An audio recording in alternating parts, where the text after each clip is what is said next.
माता सती को और भगवान शंकर को पहले हाथ जोड़े और फिर व्यासपीठ पर बैठे और कथा सुनाई।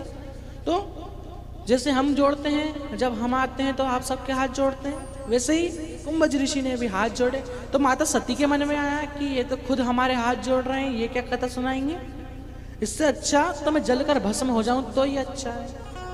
और माता सती के मन में जैसा भाव आया, भगवान शंकर वैसा ही फल मिला, भगवान माता सती को वैसा ही फल मिला।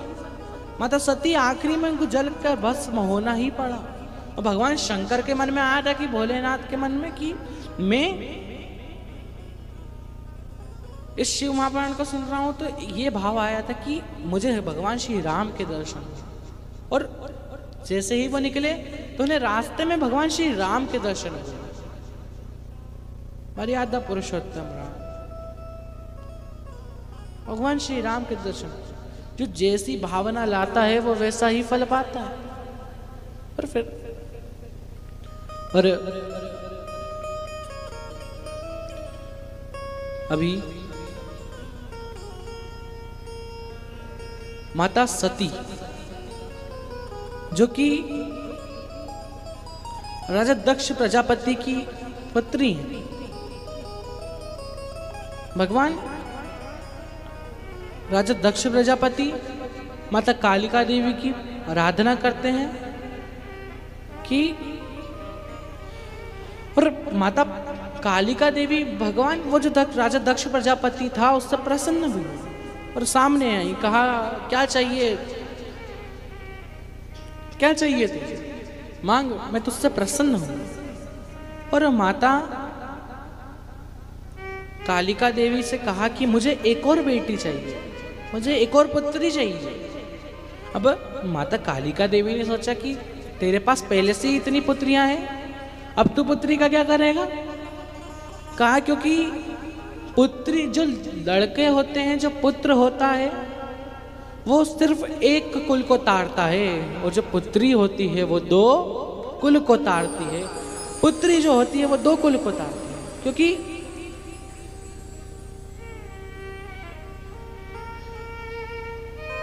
पुत्री, जब स्त्री का विवाह होता है, पुत्री का विवाह होता है, तो वो अपने जो ससुर जहां पर उसका विवाह हुआ है उस कुल को भी तारती है, और जो अपने माता पिता का कुल है उसको भी तारती है। और इसलिए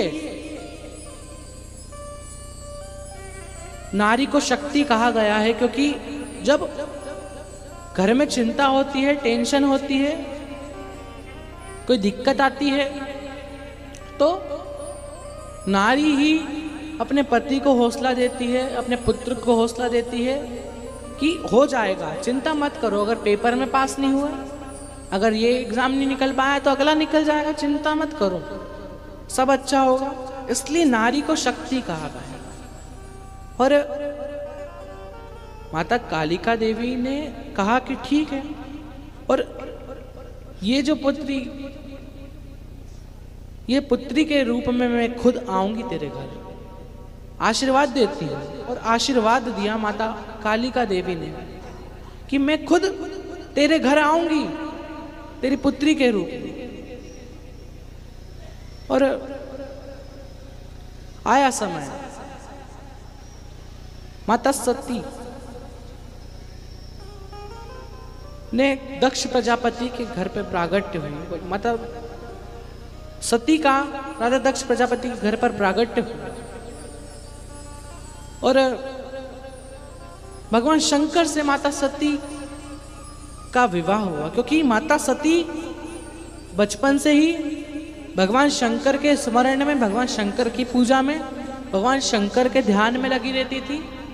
इसलिए भगवान शंकर भी उन्हें उनके पति के रूप में मिले। और एक दिन 33 कोटि देवी देवता कैलाश धाम कर सामने से निकल रहे थे, कैलाश धाम के सामने से निकल रहे थे, और सामने से तो निकल ही रहे थे, तो माता सती ने देखा कि 33 कोटि देवी देवता इतना सज धज के, इतना तैयार होके कहाँ जा रहे हैं। पूछा कि आप लोग कहाँ जा रहे हैं। अब माता सती से 33 कोटि देवी देवताओं ने कहा कि आपको नहीं पता, आपके पिता ने यज्ञ रचाया है, आपको नहीं पता, आपको नहीं बुलाया। अब माता सती ने सोचा कि मेरे पिता ने यज्ञ रचाया, मुझको ही नहीं बुलाया, ऐसा तो हो ही नहीं सकता। और भगवान शंकर के पास गई माता सती, कहा कि भोलेनाथ मेरे पिता ने यज्ञ रचाया है, हो सकता है कि 33 कोटि देवी देवताओं को बुलाया, अपन को नहीं बुलाया, हो सकता है भूल गए हो, इतने देवताओं को पत्र बांटना था, हो सकता है अपन को बुलाना भूल गए हो। अब भोलेनाथ ने कहा कि सती हमें नहीं जाना चाहिए क्योंकि हमें बुलाया नहीं है। बेटी तो बेटी होती है। कहा कि मैं तो जाऊंगी क्योंकि हो सकता है भूल गए हो, इतने सारे देवता 33 कोटि देवी देवता, उसमें अपन को भूल गए हो सकता है। अब माता सती नहीं मानी और वहां राजा दक्ष प्रजापति